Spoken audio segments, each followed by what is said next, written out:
Okay.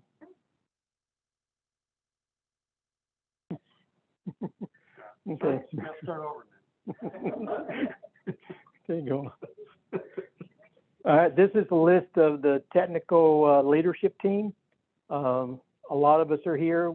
A lot of us are also in the gas turbine section as officers because we always are looking for new people to come into our team. Next. Okay, if you ever need to get a hold of us, this is a list of our emails. And if you have any questions or desires, you can send it to the asmesecretary.texas@gmail.com to get to us. Tonight, the big announcement is we're looking to draft people to go on to the leadership team for 2023 and 2024. So at this point, anybody wants to volunteer to get a hold of us, we'll put your name on the list. At the May meeting, we will need to take official vote on it and second it to officially sponsor the officers for 2023. To be an officer in any ASME section, you have to be an ASME member. You have to sign a volunteer agreement form. It starts July 1 and ends 30th of June next year, 2024, and you vote on all section-related decisions. We're the primary contact for ASME, and we try to get out and try to set up meetings and everything else for our ASME members. Next meeting we have is on 10th of May, Wednesday, 10th of May, is coupling design. Speaker is going to be Joe Marino of Flex Element Couplings. The location is going to be at his shop. So you missed that one, Joe. Which is 20 yards this way. Yeah, it's about 20 yards from where we're sitting tonight. Okay. Any other questions or business items for ASME or rotating equipment?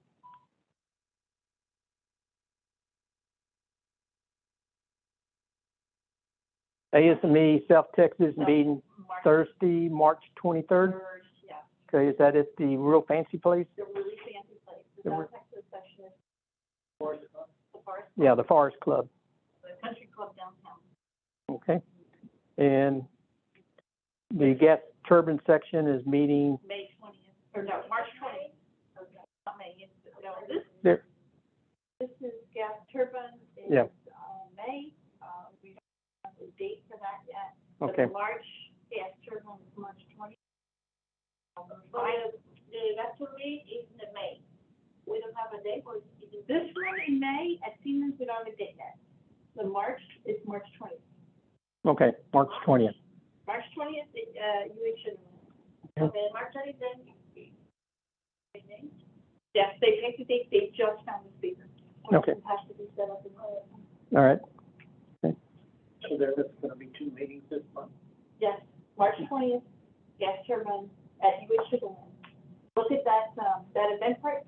Yeah, I know. It's going to be on there. As soon as they tell me the title and the speaker name. What is this address for speaker? Siemens all the way up to 90.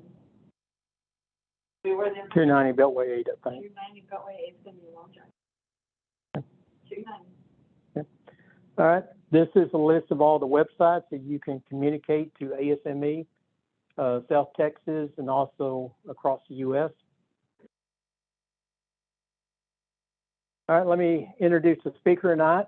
Andrew Balberg is the owner and president of Lone Star Blower and Compressor. He's been in this centrifugal blower and compressor industry since 1997 as a manufacturer and seen nearly 10,000 units designed, built, tested, and sold in the market. And as we were discussing earlier, is that he was the chairman of the ASME PTC 13 committee for blowers testing. Yeah, for performance testing of blowers. Performance testing of blowers. So it got published in 2019. Okay. All right, so here's a little bit about what we just did on the walking tour. is that he showed us their product line, a whole bunch of different blowers and compressors for air, gas, pressure, and vacuum. 25 horsepower to 15 megawatts. Yep. Wow. Up to 350 psig. So a lot of designs. It covers a whole broad spectrum of the industry, from water and wastewater to chemical plants, refining, and food, beverage, everything. They also offer aftermarket for complete OEM replacement services for competing brands, okay? And a rental fleet. So if you want to come, he has a pond and you can feed the alligator. Okay. And this is just this one of the buildings that we walked through, looking at the product testing, shipping, receiving building. This is rotor production facility where they do the balancing and other components. And this is a list of all the different blower models and everything and the services that he offers here. Well, let me turn it over to you, Andrew. Oh, okay.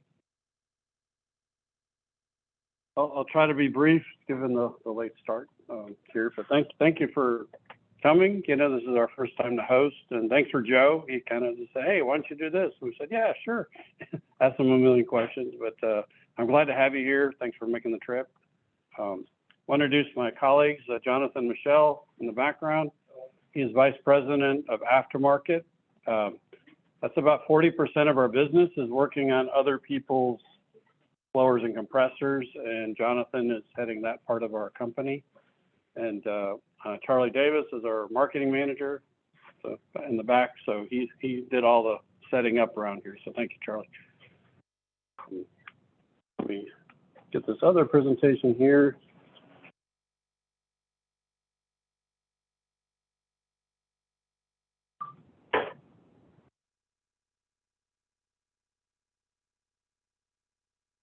Not sure why it stopped, but.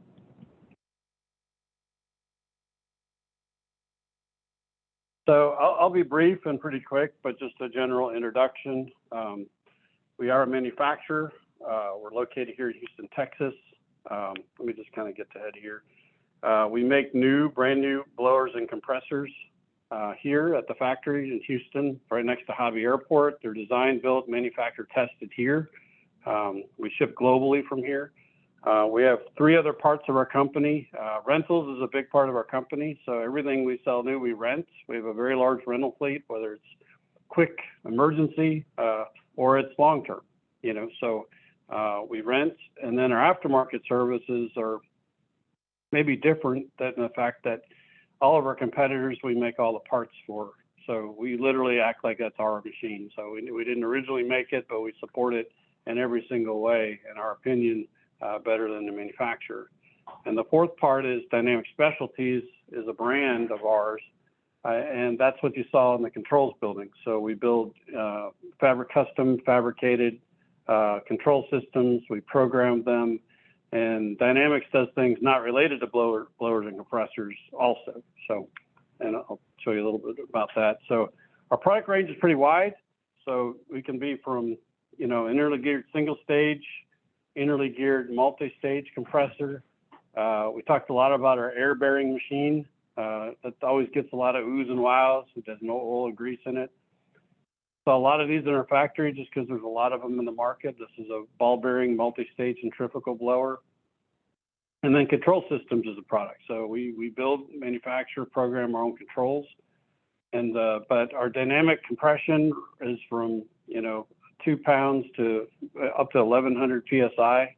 Typically, we say from 2 pounds to 350 psi, and we do air, gas, pressure, and vacuum in that range. And so we have 4 technologies basically that we manufacture here. And we have a 16-acre campus that we walk through. You know, it's kind of nice after we had a meal to take a walk. You know, on there it's pretty spread out. We got plenty of room to grow on the factory. This is where I have all the certifications, and you know, to have all this documentation, and you do have quality processes in everything you do. So that's the positive thing.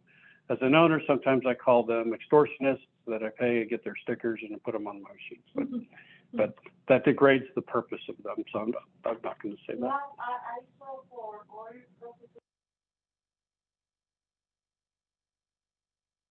The whole facility is ISO 9001. So it's, yes, when you get ISO certified, all your processes have to be documented. Doesn't mean you do them well, you just do them the same way. So, you know, so it's just part of the ISO process. And the whole facility is also UL 508A. So that means we can build control panels and we can label them UL stickered, you know, because on there.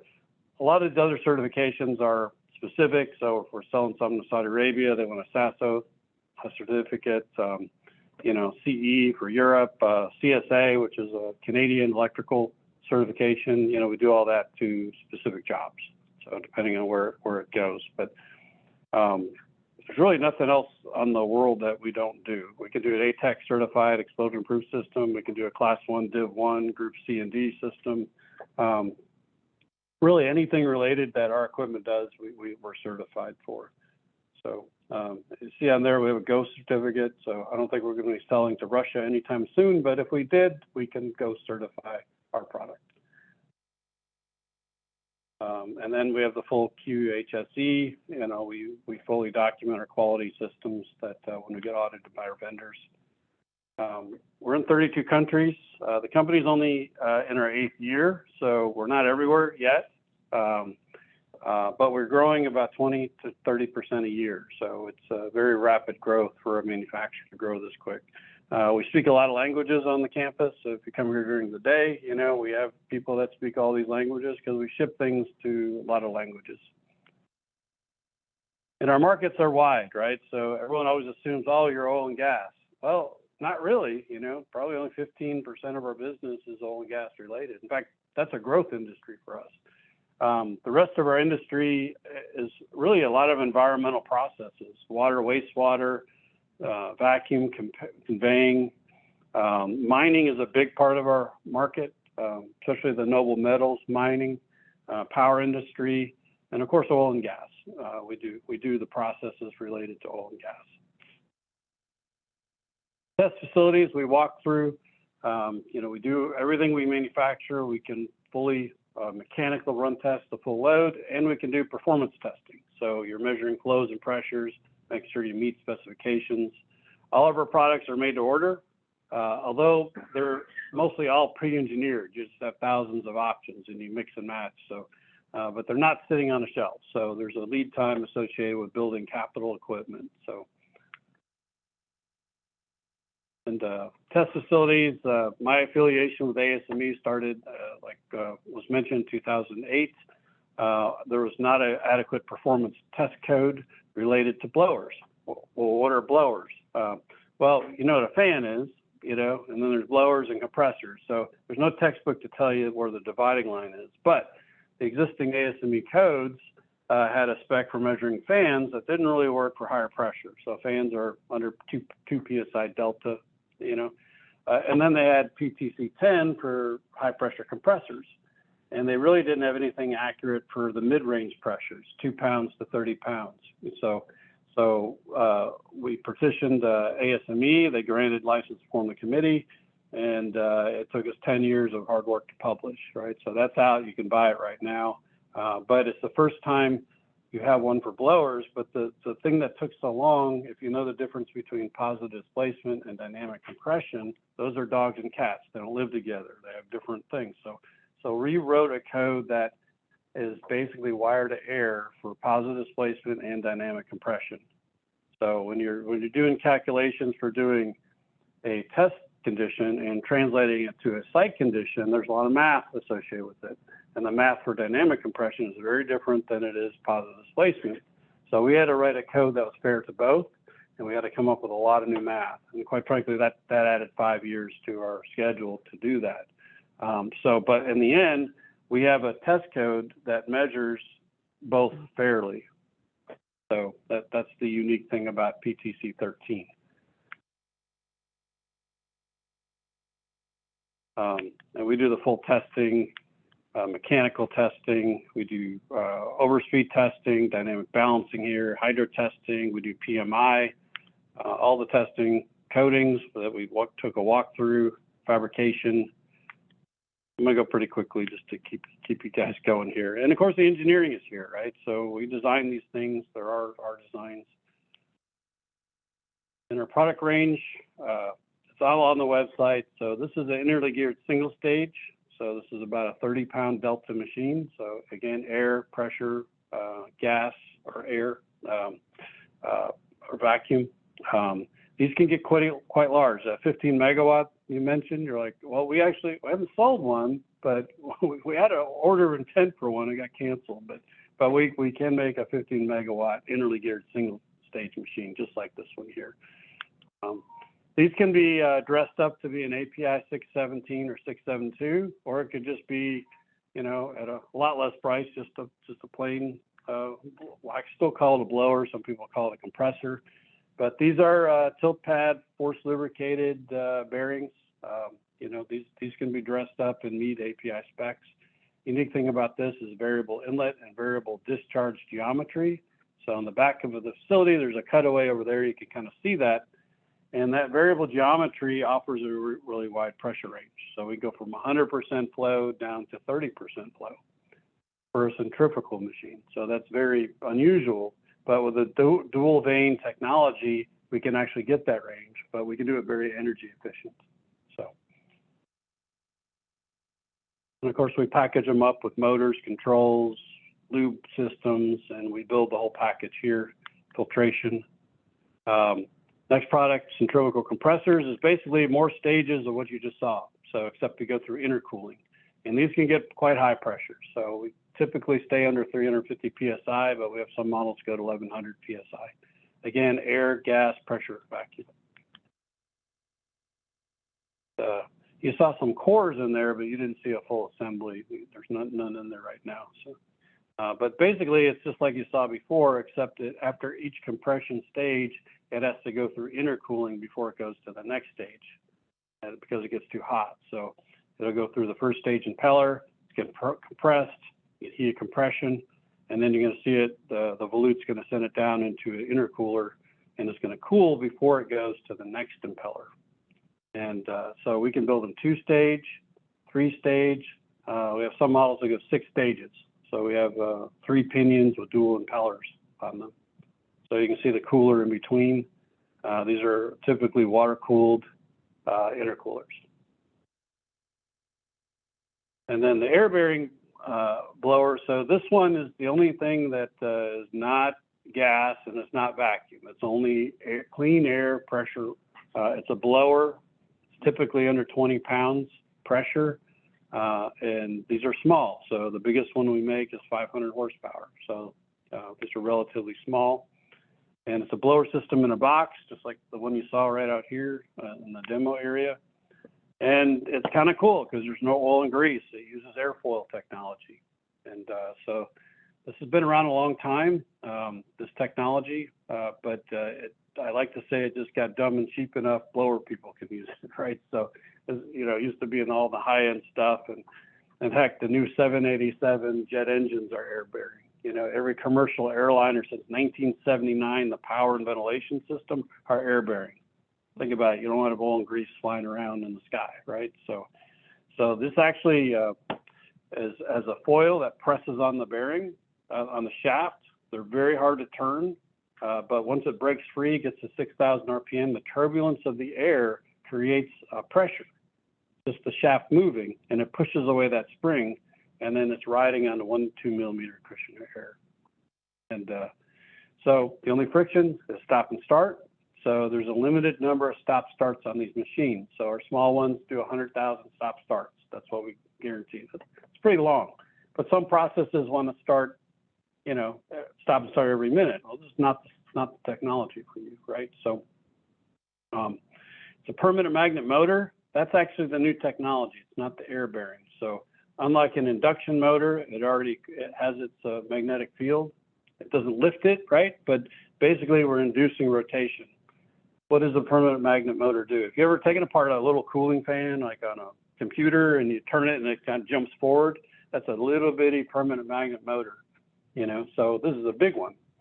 And they turn very fast, much faster than induction motors, and they don't lose efficiency at partial load. So take an induction motor at half load, you're going to lose 12, 15% efficiency.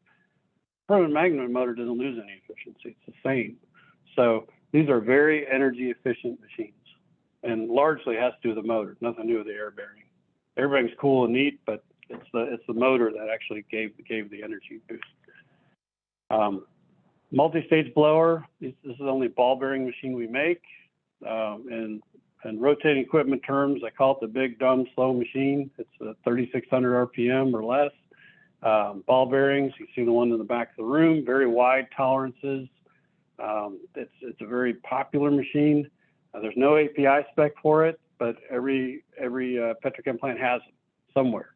You know, they don't know they have them, but when you talk to them, they'll say, "Oh, is that what that thing is over there?" You know, so it's a ball bearing machine. You don't see them in critical processes, but you see them in the sulfur recovery, wastewater treatment, vapor recovery, things that cost money. You know, and so you don't want to spend the money for an API machine. You put one of these in there, right? And most of the time you put a redundant one built in because they're kind of cheap to put in there, right? So, but these can be built one stage or multi-stages in a very wide range. And then lastly, the controls. You know, you saw the controls building. We build the panels, we label them, any spec, you know, of anything. So if you needed an MCC station for your pumps, we can do that. You know, really anything related to controls. We've done projects to say, I've got 10 Slick 500 PLCs running this unit, and I want someone to take that program, rewrite it, and put it on a new platform and get it up and running and started. We can do that for you. You know, we just turnkey that whole engineering project. And lastly, our aftermarket services. So these are 3 technologies we make, and unfortunately, they got competitors, right? So, but we reverse engineer all their parts, and we act like that's our unit. So, you know, if you're Ford and Chevy, it's like Chevy saying, I make all the Ford parts, bring your Ford truck to me. I can overhaul it, repair it. I can do anything with it, right? So we took that approach with our competitors, and as a new manufacturer, that's what we don't have. I mean, these are 20, 30-year life cycle machines. We're only a 8-year company. We don't have an aftermarket for our stuff. You know, it's not time. So we stole the other guy's stuff. So we're pirates. There's no patents on the stuff. And if you think about it, we make all those parts anyway. It's just a different drawing. So you know, it was something we do very well. And most of those machines that you saw being overhauled were ours originally. You know, we overhauled them. So, and unlike anyone else, we fully test the unit. So, you know, we're in Houston. There's a lot of rotating equipment repair shops. We call them job shops, but you know, here we're a manufacturer. Our overhauls are much different. We build them and we test them on our test stand, and it's full load tested, all certified, full vibration analysis. We give it to you at the highest quality that you could get. It's fully tested. So that's something very unique in the market. And I'm going to kind of move ahead. We have a field service group, field engineers that'll go in the field, troubleshoot, diagnose, start up the equipment. I think we got 10. Most of them are field engineers. This is the thing on the left there. That's a blue laser scan. And I can see some people in the room are closer to my age than my daughter, you know. So, but when I got in the business in the 90s, the whole idea of reverse engineering was a little bit shaky, right? And even when we did gears, I just remember said, oh, we'll make a gear and we'll match it to an old set. No, you can't do that. You got to just set new gears and blah, blah, we're all going to die, you know? And, you know, the technology is we can hook up a blue laser scan to a part we've never seen before, bring it to a solid model. And the key thing is we build them new. We know how to tolerance it. So we can make that solid model into a machine drawing with the tolerances, and we can manufacture these things. And we can do this quicker than the original equipment manufacturer. We've never seen the part before. So it's technology that made this aftermarket method that we do very, very effective, right? So, and it's because we make these machines brand new, we can tolerance the machines when we machine them. So, so that helps us with the overhauls and repair process. I'm just going to finish up here. Oops, I didn't know that was in there. And re-rates. So the thing about blowers and compressors, in my experience, putting 10,000 in the field, what percentage of blowers and compressors do you think were missized? When we go to start it up, it's not what they want or need. 80%. Oh, is it? Oh, darn it. I did that last time I gave this presentation. I forget it's on the slide. I'm all smug and think I'm going to do something here, but okay. Yeah, so re-rating is a very popular thing, even of a brand new system that goes in and, you know, an engineer says, hey, 1,000's good, I'm going to add 30%, hands it to another engineer, another 30%, and it's usually always way oversized. So we're always trying to get the control systems operate where it's not supposed to, but changing performance means we can change impellers, gears, control systems, and altering the performance. So we can get the blower compressor that you want, not the one that you bought. I'm sorry, did you have a question?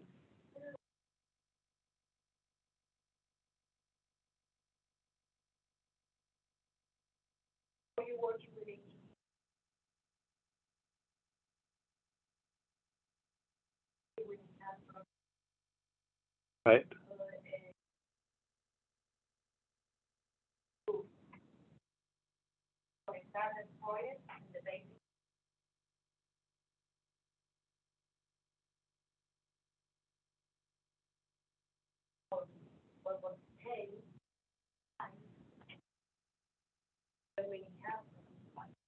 We try, right? But if you're told to do this flow, and maybe you're not the process person, so you say, hey, build this flow. So sometimes the people we talk to, the deck's already stacked, right? So I'm like, oh, we'll deliver exactly what you tell us to do. Yeah.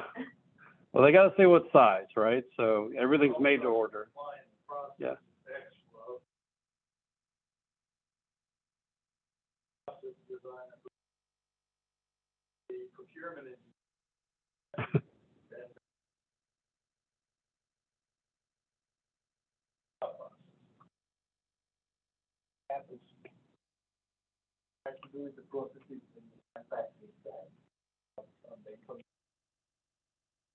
Well, I think it's the specification writing. Oh no, it's the designer, you know, the process people, which is not us. We don't design an aeration system. We don't design a self-recovery system. You know? Yeah, they design it and they come up with a calculation of what they want. We can only do what we're asked to do, you know, but we don't know how to design a SRU station, right? So. No, it's not okay, you know, because sometimes they can't do the low flow that they want. So the whole idea of a re-rate is to take what you have and change the performance. So we can do that. It's very common to do that, and it's surprisingly common on a brand new system, you know. And you know it's a brand new system because you start it up and I got a 4,000 horsepower compressors, right? And you do start up and one at its minimum is too much and you're blowing off to atmosphere. It's very common, right? So 2 more slides and we're done. So training, we do training for end users and consultants.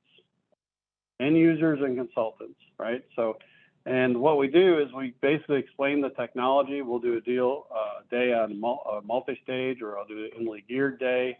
And we basically have a 4 hours classroom, 4 hours hands-on, you know, that we get their hands on the machine. And we just demystify the machine. We make them not afraid of the machine. They understand how it works. They're not going to be an expert overall in the whole thing, but what they are going to do is be very comfortable diagnosing the machine as far as operation. So we do offer that quarterly. It fills up very quickly. And if you see that picture there, that's this room before we remodeled it, by the way. So, we do air audits because sometimes it's like, tell me what I have. right? So we could do air audits in the field. We can do manufactured drop-ins, and then our rental fleet, it's growing exponentially, especially with the long delivery times of capital equipment. People are renting more than they ever have. So, you know, we're building as fast as we can the rental assets. You know, we're growing. But it could be someone experimenting in a process too. It's like, I don't know what I need, so why don't I rent something to figure out what I need?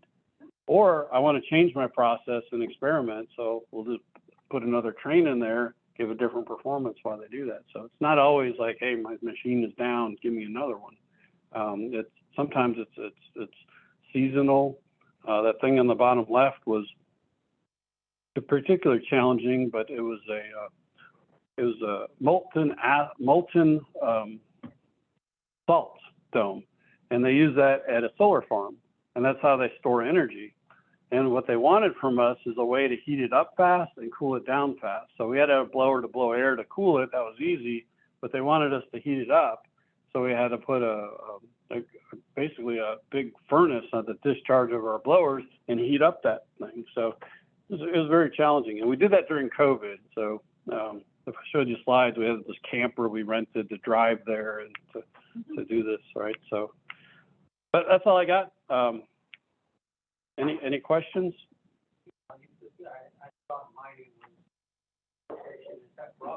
Yeah. They use lots of blowers, low pressure air. It smells bad. Not as bad as a wastewater plant. But they like that multi-stage blower over there because it can handle it.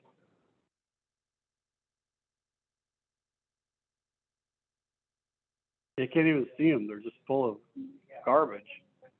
So the multi-stage blower has 1/4-inch tolerances between the impeller tip and the casings. It can handle a lot of abuse. You know. You're doing copper.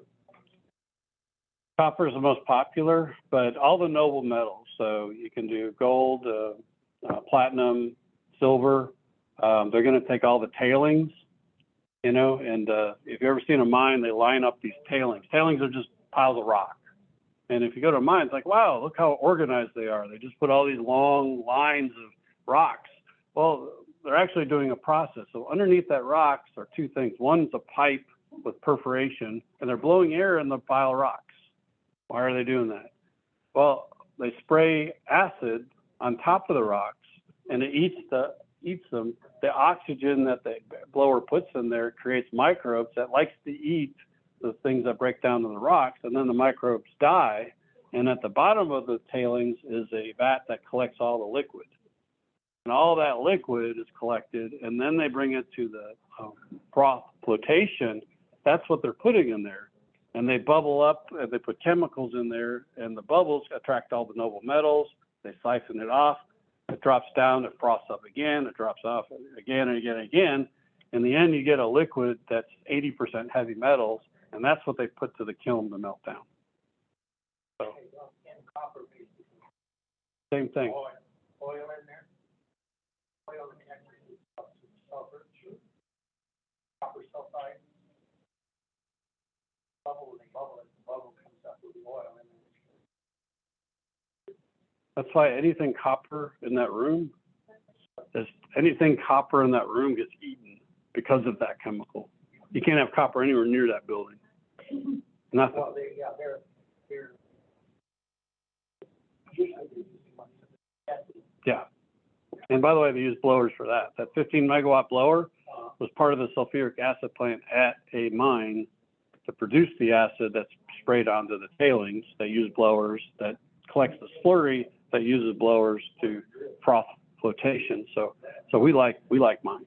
They use. They just spend all their acid, they put it down the ditches. Oh yeah, then they leave it as a toxic dump, and then later, you know, that's how it works, right? Any other questions? Surge. Surge. Everything has got surge. Absolutely everything is surge, right? So all those control panels that you saw on every piece of equipment protect against surge. All protect against surge. And you know, if you wanted another time, I mean, we have a hour-long technical presentation on surge control. You know, so, you know, I'm just giving you a general overview stuff, right? But I keep running a surge on these doors and had arguments with the client. There was one particular sunscreen that said no surge. well, no one allows surge in their centrifugals, right? So surge is the enemy. Surge, you're going to wreck your equipment, right? So No, it said it would not surge, is what it said. any centrifugal device you can make surge. Yes, yes, and it did. It kept blowing the bearings out. It's something we have to explain all the time when they come in. It's like, well, your compressor broke, and you know, we see the telltale time to surge. I mean, did you do this? Oh, we didn't do anything. Then we go start it up, and they start it up against a deadhead, and all their controls are off, and it surges and wrecks the equipment. So it's pretty good. What percent of orders or whatever do you get with vibration probe? Most. Yeah, we put vibration. But you know, vibration tells you when you're in surge. Our control systems keep you out of surge before it vibrates. So we're calculating the mass flow on the curve and saying where you are on the curve, and we're going to keep you out of there before you register vibration. It's kind of too late at that point. You already failed, right? So vibration is like a secondary or a third way to protect the unit. So if you don't have calculated surge protection, then you're inevitably going to hurt your machine, right? So surge protection keeps you ever from getting to surge. You know, it'll modulate a blow-off valve, a recirculation line, and a process gas, you know, but typically you're going to monitor a few things, amps, kilowatts, because that's the input on a curve. You're going to monitor your delta pressure, and you also want to monitor temperature, right? Because densities change. That's the thing about dynamic compression is your densities can change because it didn't surge all summer, but in the winter it surges. Well, that's the same reason I had a 2008 IROC C Camaro. I put a performance cam, a master flow exhaust. I can get a third gear scratch when it's below 58 degrees. And the reason you do that is the air is more dense. So a certain amount of air goes in the chamber, right? So if it's more dense, that means you have more oxygen. If you have more oxygen, you ignite it on fire, you know, it's going to explode more, right? So you get more horsepower in your combustion engine the colder it is, right? So it's a lot of fun to drive when it's cold, you know, out there, right? So, and the same thing with the compressor. Surge is a dynamic set point. It's not the same. It depends on your density. So you got to measure delta P, delta T. You got to measure your speed. You got to measure your kilowatts. And at that point, I can tell you where your surge is. It's a calculated value. You know, it's not fixed because densities change. So, you know, so that always throws people off. And they're like, well, I set it. It's like, well, what did you set it? What temperature was it? It was 98 degrees. What is it now? It's 20. The set doesn't work. So surge is a whole topic, right? So, you know, our control systems use a fourth order polynomial equation, and we take those inputs, and then every curve that you look at is an equation, right? So we're constantly using the fan laws to adjust on densities, and we're constantly adjusting where the surge point is. And you also have the other side. You have a stall, right? So if you're basically pushing it past there, you can actually get turbulence and vibration on the other side of the curve. So you have stall and you have surge. So you always want to keep it in its happy place. So anyway, well, we like providing the controls because, you know, things go wrong. We're like, oh, no, we're going to write the controls. Have you ever done it with a 40,000 RPM centrifugal? No, but we know controls. Right. You know how much money this thing is? Oh, no. It's like, you know, cheap insurance. You just buy well, we can make the panel. I said, yeah, you can make the panel, but you don't have 30 years of bloody noses of people wrecking your machine. So you're buying the experience of our code, you know, and I always like to say there's a lot of smart idiots out there, right? So, and when we get one, then we're like, oh man, how did they do that? You know, then you adjust your code over time, right? So, you know, whether it's from us or from anyone else, I'd always recommend getting the control system from the manufacturer. I really do. It's just because of our warranty considerations, most of them, all of them have to do with, oh no, I'm going to do my own controls, or I don't have a local control panel. I'm going to let the DCS people control it. Well, they're process people, you know, and most of them don't even put surge control. So it's nice to talk about surge. So the lady asked about the consultant. The mechanical piece of what we do is pretty easy. Well, our value add is we interface. It's like, how are you going to control it? Well, I haven't thought about that. It's like, well, what's your rates of change, you know? So we really get into the details of the process. What that needs helps us size the equipment better. But beyond that, we'll show you how to integrate the controls to make the process happy, right? Because usually in the EPCs, you got your mechanical group and you got your process group, and they don't know each other exists. They just don't. Your process group, they don't think about it. Just maintain this pressure. What flow do you need? I don't know. Maintain this pressure. Mechanical group's like, well, I don't know what flow I need, you know? So they maintain this pressure, right? Well, then the process just on demand goes from 100% to 0. Of course, they don't tell the mechanical group, so their control system setups, right? So what we try to do is go all the way to the process people and say, hold on a second, what are you doing? Well, I'm putting air into a furnace. So do you need control valve? No, we're just going to regulate our valve to well, yeah. So you do have a control valve. So how are you controlling what's your variable? Oh, it's temperature. So you're regulating your air into your furnace to the temperature, right? So what's your range of temperature? Well, it's X and Y, right? So, and that translates to pounds of oxygen, right? So, okay, now I got a clue. You need this range of flow, which is mass flow. Then I go back to the blower. I'm like, why do you care what the pressure is at that point? Well, that's what they said. So they don't need pressure. They need mass flow. So then we go back and resize the equipment for the mass flow that they want to have, and then all of a sudden your pressure drops considerably. They buy way less equipment, you know.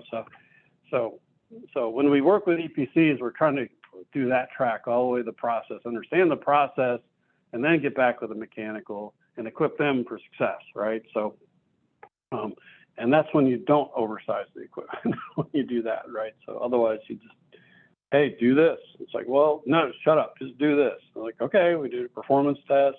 Jonathan had an aftermarket warranty, and they're like, well, your blower's not performing. He's like, you specified it. You watched it run. It's like, well, they're trying to operate it at like 2% of the rated flow. This just doesn't work, right? So, you know, everyone points the finger at the end. But I've been doing this a long time, so I mean, I could talk all day. So, all right, any other questions? Anything from Was the there something online? online, right? There's a chat question? There was a chat question, but it's about the next meeting. Someone online Is that asked, with you, Andrew? Do you want to go to the next one? somebody asked about March 20th gas turbine. Is it UH Sugarland? Lombardi Turbines is going to speak. I'm just waiting for the title of the presentation, and I will put it on the Eventbrite site as soon as I can. That's Alberti, they do the metallurgy, lubricators. Andrew, appreciation. Oh, thank you so much. You sent me a follow bug, All right. gave me a good tour, and it's also a very interesting presentation. All right, thank you And so you're much. right about everybody oversizing. I think you've had part of your career inheriting what they designed. Well, go make it work. All you do is ask, how are they going to start? And I have PDA certificates. I can send it to you if you're online, or I have a couple of stop recording. I'm gonna stop recording now for those of you online.